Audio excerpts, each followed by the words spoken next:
ನೋಡಿ 4:30ಕ್ಕೆ ತಮಿಳುನಾಡು ರಾಜಕೀಯದಲ್ಲಿ ಮಹಾ ಸಂಚಲನ. ಟಿವಿಕೆ ಅಧ್ಯಕ್ಷ ವಿಜಯ್ ಅವರ ನಡೆ ಭಾರೀ ಕುತೂಹಲಕ್ಕೆ ಕಾರಣ ಆಗ್ತಾ ಇದೆ. 4:30ಕ್ಕೆ ಮತ್ತೆ ರಾಜ್ಯಪಾಲರನ್ನ ಭೇಟಿ ಆಗ್ತಾರೆ. ರಾಜ್ಯಪಾಲ ಅರ್ಲೇಕರ್ ಅವರ ಜೊತೆಗೆ ವಿಜಯ್ ಚರ್ಚೆ ಕೂಡ ಮಾಡ್ತಾರೆ. 3ನೇ ಬಾರಿಗೆ ಇದು ಗವರ್ನರ್ ಅವರನ್ನ ಭೇಟಿ ಆಗ್ತಾ ಇರೋದು ಟಿವಿಕೆ ಅಧ್ಯಕ್ಷ ವಿಜಯ್. ಒಂದಲ್ಲ ಎರಡಲ್ಲ ಅಂತ ಮೂರನೇ ಬಾರಿ ಈಗ ಮೀಟಿಂಗ್ ಅರೇಂಜ್ ಮಾಡ್ಕೊಂಡಿದ್ದಾರೆ. ರಾಜ್ಯಪಾಲರ ಜೊತೆಗೆ ವಿಜಯ್ ಅವರ ಭೇಟಿ 4:30ಕ್ಕೆ. 1.5 ಗಂಟೆ ಅಷ್ಟೊತ್ತಲ್ಲಿ ಅವರನ್ನ ಭೇಟಿ ಆಗ್ತಾರೆ. ಈಗಲೂ ಕೂಡ ಕಳೆದ ಬಾರಿ ಭೇಟಿಯಾಗಿ ಮಾತನಾಡಿದಂಥ ಸಂದರ್ಭದಲ್ಲಿ ಸುಮಾರು 45 ನಿಮಿಷಗಳ ಕಾಲ ಮಾತುಕತೆ ಆಡಿದ್ರು ರಾಜ್ಯಪಾಲರ ಜೊತೆಗೆ ವಿಜಯ್. ಆದಷ್ಟು ಕನ್ವಿನ್ಸ್ ಮಾಡಕ್ಕೆ ಟ್ರೈ ಮಾಡಿದ್ರು ವಿಜಯ್ ಅವರು ರಾಜ್ಯಪಾಲರನ್ನು. ಇಲ್ಲ, ನಮ್ಮ ಹತ್ರ ಮ್ಯಾಜಿಕ್ ನಂಬರ್ ಇದೆ, ನಾವು ಪ್ರೂವ್ ಮಾಡ್ತೀವಿ ಫ್ಲೋರ್ ಟೆಸ್ಟ್ನಲ್ಲಿ, ಇವಾಗ ಪ್ರಮಾಣ ವಚನಕ್ಕೆ ಅನುವು ಮಾಡಿಕೊಡಿ ಅಂತ. 45 ನಿಮಿಷಗಳ ಒಂದು ಕಾನ್ವರ್ಸೇಷನ್ ಅಲ್ಲಿ ಬಹುತೇಕ ಅನುವು ಮಾಡಿಕೊಡಿ ಅನ್ನೋ ವಿಚಾರಕ್ಕೇನೆ ಮಾತುಕತೆ ಆಗಿತ್ತು. ಆದರೆ ರಾಜ್ಯಪಾಲರು ಮಾತ್ರ ಸುತಾರಾಮ್ ಒಪ್ಪಲಿಲ್ಲ. ಅದಕ್ಕೆ ಪ್ರಾಥಮಿಕ ಹಂತದಲ್ಲಿ ನೀವು ಪ್ರೂವ್ ಮಾಡ್ಕೊಳ್ಳೇಬೇಕು, ಅವರ ಹೆಸರು ಸಹಿ ಮಾತ್ರ ತಂದ್ಕಡಿಗೆ ಸಾಕು, ಅವರುಗಳನ್ನೇ ಏನು ಕರೆಸಬೇಕು ಅನ್ನೋ ಅವಶ್ಯಕತೆ ಇಲ್ಲ, ಅಥವಾ ವಿಡಿಯೋ ಮಾಡಬೇಕು ಅಂತಿಲ್ಲ, ಅಥವಾ ಇನ್ನೊಂದು ಮತ್ತೊಂದು ಮಗದೊಂದು ಬೇಡ, ಅವರ ಹೆಸರು, ಕ್ಷೇತ್ರ, ಅವರ ಒಂದು ಸಹಿ, ಈ ಪತ್ರ ತಗೊಬನ್ನಿ.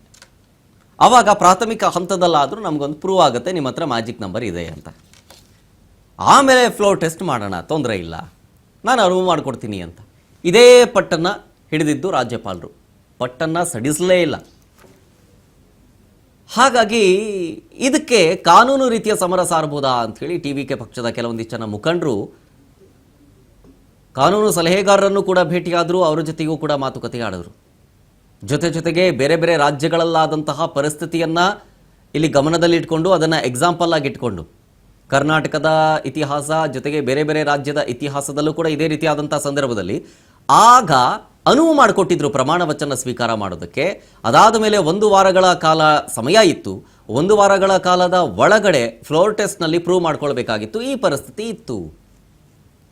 ಅದನ್ನು ಕೂಡ ಇಲ್ಲಿ ಮಾಡಬಹುದಾಗಿತ್ತು. ಆದರೆ ಇಲ್ಲಿ ಮಾಡ್ತಾ ಇಲ್ಲ. ರಾಜ್ಯಪಾಲರ ನಡೆ ನಮಗೆ ಅಸಮಾಧಾನವಾಗಿದೆ, ಅವರ ನಡೆಯಿಂದ. ಹಾಗಾಗಿ ಇದನ್ನ ಕಾನೂನು ಸಮರ ಸಾರಬಹುದಾ ಅನ್ನುವಂಥ ಮಾತುಕತೆ ಇತ್ತು. ಈ ಬೆನ್ನಲ್ಲಿ ಇವತ್ತು ಮೀಟಿಂಗು. ಟಿವಿಕೆ ಅಧ್ಯಕ್ಷ ವಿಜಯ್ಗೆ ಬೇಕಾಗಿರೋ ನಂಬರ್ ಸಿಕ್ಕೇ ಬಿಡ್ತಾ ಹಾಗಾದ್ರೆ ಗೊತ್ತಿಲ್ಲ. ಬಹುಮತಕ್ಕೆ ಬೇಕಾಗಿರೋ ಪತ್ರದ ಜೊತೆಗೆ ಹೋಗ್ತಾ ಇದ್ದಾರಾ ಅನ್ನೋ ಅನುಮಾನ ಕೂಡ ಇದೆ. ಅವ್ರು ಹೇಳಿದ್ದೇನು, ಮ್ಯಾಜಿಕ್ ನಂಬರ್ ಇದ್ದವ್ರು ಮಾತ್ರ ಬನ್ನಿ ಅಂತ. ಈಗ ವಿಜಯ್ ಅವರು ಬರ್ತಿದ್ದಾರೆ ಅಂತಂದ್ರೆ ಮ್ಯಾಜಿಕ್ ನಂಬರ್ ಇದೆಯಾ ಅಂತ ಏನೋ ಮೇಜರ್ ಟ್ವಿಸ್ಟ್ ಸಿಕ್ತಂಗೆ ಆಗ್ತಾ ಇದೆ. ಈಗ 4:30ಕ್ಕೆ ಏನೋ ಮೇಜರ್ ಟ್ವಿಸ್ಟ್ ಸಿಗೋ ಥರ ಕಾಣಿಸ್ತಾ ಇದೆ. ಬಹುಮತಕ್ಕೆ ಬೇಕಾಗಿರೋ ಪತ್ರದ ಜೊತೆಗೆ ವಿಜಯ್ ಅವರು ರಾಜ್ಯಪಾಲರನ್ನ ಭೇಟಿ ಆಗೋದಕ್ಕೆ ಹೋಗ್ತಾ ಇದ್ದಾರಾ? ಮ್ಯಾಜಿಕ್ ನಂಬರ್ ಬರೋದಕ್ಕೆ ಯಾವ ರೀತಿಯಾಗಿ ಯಾರ್ಯಾರು ಸಪೋರ್ಟ್ ಸಿಕ್ತು, ಯಾರು ಸಪೋರ್ಟ್ ಮಾಡಿರ್ಬೋದು, ಈ ರೀತಿಯ ಚರ್ಚೆಗಳು ಈಗ ಆಗ್ತಾ ಇದೆ. ಏನೇ ಇರಲಿ, ಅವರು ವಿತ್ ಪ್ರೂಫ್ ಅಂದರೆ ಬಹುಮತ ಸಾಬೀತುಪಡಿಸೋದಕ್ಕೆ ಪತ್ರದ ಜೊತೆಗೆ ಹೋಗ್ತಾ ಇದ್ದಾರಾ ಅಥವಾ ಮತ್ತೊಮ್ಮೆ ಮನವಿ ಮಾಡ್ಕೊಳ್ಳೋದಕ್ಕೆ ಹೋಗ್ತಾ ಇದ್ದಾರಾ ಗೊತ್ತಿಲ್ಲ. ಬಟ್ 4:30ಕ್ಕಂತೂ ಭೇಟಿ ಆಗ್ತಾ ಇರೋದು ನಿಕ್ಕಿ. 4:30 ರಾಜ್ಯಪಾಲರನ್ನ ಅರ್ಲೇಕರ್ ಅವರನ್ನ ಭೇಟಿ ಆಗೋದಕ್ಕೆ ವಿಜಯ್ ಅವರು ಹೋಗ್ತಾ ಇದ್ದಾರೆ. ವಿಷಯ ಏನು, ಅವರು ಮನವಿ ಮಾಡ್ಕೊಳಕ್ಕೆ ಹೋಗ್ತಾ ಇದ್ದಾರಾ ಅಥವಾ ರಾಜ್ಯಪಾಲರು ಒಂದು ಕರೆ ಕೊಟ್ಟಿದ್ರು ಏನಂತ, ಮ್ಯಾಜಿಕ್ ನಂಬರ್ 118 ಶಾಸಕರ ಬೆಂಬಲ ಯಾರಿಗೇ ಇದ್ರೂ ಕೂಡ, ಯಾವ ಪಕ್ಷಕ್ಕೆ ಇದ್ರೂ ಕೂಡ ಅವರು ಬನ್ನಿ, ನಾವು ಅನುಮತಿಯನ್ನು ಕೊಡ್ತೀವಿ, ನೀವು ಪ್ರಮಾಣ ವಚನ ಸ್ವೀಕಾರ ಮಾಡೋದಕ್ಕೆ ಅನುಮತಿ ಮಾಡ್ತೀವಿ, ಆಮೇಲೆ ಫ್ಲೋರ್ ಟೆಸ್ಟ್ ನೀವು ಮಾಡಿ ಅಂತ. ಕೇವಲ ಟಿವಿಕೆ ಪಕ್ಷಕ್ಕೆ ಅಂತಲ್ಲ, ಯಾರೇ ಆದರೂ ಪರವಾಗಿಲ್ಲ ಅಂತ ಹೇಳಿದರು. ಈಗ ವಿಜಯ್ ಅವರು ಹೋಗಿರೋದು, ಇಲ್ಲ ನಮ್ಗೆ ಇನ್ನೂ ಸ್ವಲ್ಪ ಕಾಲಾವಕಾಶ ಕೊಡಿ ಅಂತಾರೋ ಅಥವಾ ನಮ್ಮ ಹತ್ರ ಇದೆ ಅಂತ ಹೇಳಕ್ಕೆ ಹೋಗ್ತಿದ್ದಾರೋ ಅಥವಾ ಮನವಿ ಮಾಡ್ಕೊಳಕ್ಕೆ ಹೋಗ್ತಾ ಇದ್ದಾರೋ ಗೊತ್ತಿಲ್ಲ. ಎಲ್ಲದಕ್ಕೂ ಉತ್ತರ ವಿಜಯ್ ಅವರು ರಾಜ್ಯಪಾಲರನ್ನ ಭೇಟಿಯಾಗಿ ಮಾತುಕತೆ ನಡೆಸಿ ಹೊರಬಂದ ನಂತರವಷ್ಟೇ ಗೊತ್ತಾಗಬೇಕು. ಈ ವಿಷಯಕ್ಕೆ ಒಂದು ಕ್ಲಿಯರ್ ಆನ್ಸರ್ ಅಥವಾ ಒಂದು ಕ್ಲಿಯರ್ ಪಿಕ್ಚರ್ ಸಿಗಬೇಕು ಅಂತಂದರೆ 5 ಗಂಟೆಗಳ ಸಂಜೆ 5 ಗಂಟೆ ತನಕ ಕಾಯಲೇಬೇಕು. 5 ಗಂಟೆಗೆ ಒಂದು ಸ್ಪಷ್ಟ ಚಿತ್ರಣ ಸಿಗುವ ಸಾಧ್ಯತೆಗಳು ಇಲ್ಲಿ ಕಂಡು ಬರ್ತಾ ಇದೆ. 4:30ಕ್ಕೆ ಅವರನ್ನು ಭೇಟಿ ಆಗ್ತಾರೆ, ಒಂದು 15-20 ನಿಮಿಷಗಳ ಕಾಲ ಮಾತಾಡ್ತಾರೆ ಅಂತಂದ್ರೂ ಅವರು ಹೊರಗೆ ಬಂದು ಅಥವಾ ಅವರು ಮಾತಾಡ್ತಾರೋ ಅಥವಾ ಮಾತಾಡಲ್ವೋ ಗೊತ್ತಿಲ್ಲ. ಬಟ್ ಆದ ನಂತರ ಒಳಗೇನಾಗಿದೆ ಅನ್ನೋದು ವಿಷಯ ಆಬ್ವಿಯಸ್ಲಿ ಜಗಜ್ಜಾಹೀರಾಗ್ಬಿಡುತ್ತೆ. ರಾಜಕೀಯದಲ್ಲಿ ಈಗ ಯಾವ ಸೀಕ್ರೆಟ್ಗಳು ಉಳ್ಕೊಂಡಿಲ್ಲ. ಈಗ ವಿತಿನ್ ಎ ಮಿನಿಟ್ ಅದೆಲ್ಲವೂ ಕೂಡ ವಿಷಯಗಳು ಲೀಕ್ ಆಗುತ್ತೆ. ಸೊ ಹಾಗಾಗಿ ಒಂದು 5 ಗಂಟೆ ಅಷ್ಟೊತ್ತುಗಳ ಈ ವಿಜಯ್ ಮತ್ತು ರಾಜ್ಯಪಾಲರ ಭೇಟಿ ಇದೆಯಲ್ಲ, ಆ ಭೇಟಿ ಯಾತಕ್ಕಾಗಿ ಮನವಿ ಮಾಡೋದಕ್ಕೋಸ್ಕರನ ಅಥವಾ ನಮ್ಮ ಹತ್ರ ಮ್ಯಾಜಿಕ್ ನಂಬರ್ ಇದೆ, ನಮ್ಮ ಹತ್ರ ಶಾಸಕರ ಬೆಂಬಲ ಇದೆ ಅಂತೇಳಿ ಪತ್ರದ ಜೊತೆಗೆ ಹೋಗ್ತಾ ಇದ್ದಾರಾ, ಅಥವಾ ಬೇರೆ ಏನಾದರೂ ಮನವಿಯನ್ನು ಮಾಡ್ಕೊಳ್ಳೋದಕ್ಕೆ ಮುಂದಾಗ್ತಾ ಇದ್ದಾರೆ ಅಥವಾ ಕಾನೂನು ಹೋರಾಟ ಮಾಡೋದು ವಿಚಾರ ಸಂಬಂಧಪಟ್ಟಂತೆ ಏನಾದರೂ ಗೊತ್ತಿಲ್ಲ. ಯಾವ ಆ್ಯಂಗಲ್ನಲ್ಲಿ ಚರ್ಚೆ ಮಾಡ್ತಾರೆ ಅನ್ನೋದು ಮಾತ್ರ ಈಗ ಸೀಕ್ರೆಟಾಗಿ ಉಳ್ಕೊಂಡಿದೆ. ಕಾದು ನೋಡಬೇಕು 4:30 ನಂತರ ಏನೇ ಡೆವಲಪ್ಮೆಂಟ್ ಆಗುತ್ತೆ ಇದ್ರ ಬಗ್ಗೆ ಅಂತ.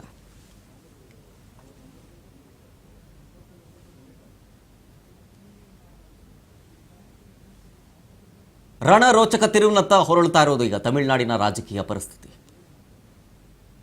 ಇನ್ನೊಂದು ಕಡೆ DMK AIA DMK ಮೈತ್ರಿ ಮಾಡ್ಕೊಂಡ್ಬಿಡುತ್ತೆ ಅನ್ನುವಂಥ ಮಾತು ಕೂಡ ಇತ್ತು. ಹಂಗೆ ಮೈತ್ರಿ ಮಾಡಿಕೊಂಡ್ರು ಕೂಡ ಅಲ್ಲೂ ಕ್ಲಿಯರ್ ಕಟ್ ಆಗಿ ಮ್ಯಾಜಿಕ್ ನಂಬರ್ ಪಾಸ್ ಆಗೋದಿಲ್ಲ. ಅಲ್ಲಿಗೂ 5-6 ಜನ ಬೇಕಲೇಬೇಕಾಗತ್ತೆ. ಸೊ ಹಾಗಾಗಿ ಈಗ 4:30 ಭೇಟಿ ಕುತೂಹಲಕ್ಕೆ ಕಾರಣ ಆಗ್ತಾ ಇರೋದಂತೂ ಸತ್ಯ.